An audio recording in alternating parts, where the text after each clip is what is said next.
మనకి ఫ్యాబ్రిక్ వచ్చేసి Mangalagiri tussar silk fabric అయితే వస్తుంది. అండ్ ఆల్ ఓవర్ శారీ ఇలా మనకి పెన్ కలంకారీతో డిజైన్ చేసేసారు. అండ్ బార్డర్ చూసుకుంటే అప్పర్ బార్డర్ లో ఇలా స్మాల్ బార్డర్ తో అయితే గేపింగ్ గా ఉంటుందండి. అండ్ డౌన్ పార్ట్ లో మనం చూడొచ్చు కచ్చి వీవింగ్ అయితే వస్తుంది. ఈ కాంబినేషన్ వచ్చేసి మనకి మస్టర్డ్ విత్ కాఫీ బ్రౌన్ అండి. అండ్ పళ్ళు చూడండి ఎంత పెన్ కలంకారీ కూడా మనకి డిజైన్ చేశారు పళ్ళు కూడాను. అండ్ బ్లౌజ్ వచ్చేసరికి కూడాను ఇలా కాంట్రాస్ట్ బ్లౌజ్ వచ్చేసేసారు. And all over sari same blouse అనేది క్యారీ అవుతుంది. ఇది ఫస్ట్ షేడ్ అండి.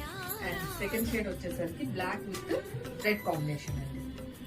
అండ్ ఇక్కడ కూడా మనకి చూడొచ్చండి ఇంకా డిజైన్ తోనే మనకి డిజైన్ చేశారు. అండ్ పళ్ళు బార్డర్ పార్ట్ కూడా చూడండి. అండ్ డౌన్ పార్ట్ లో కూడా మనకి సేమ్ కాంచి బార్డర్ అయితే వస్తుంది. అండ్ ఈ బ్లౌజ్ వచ్చేసి మనకి రెడ్ తో టైర్ అప్ చేశారండి. అండ్ శారీ అంతా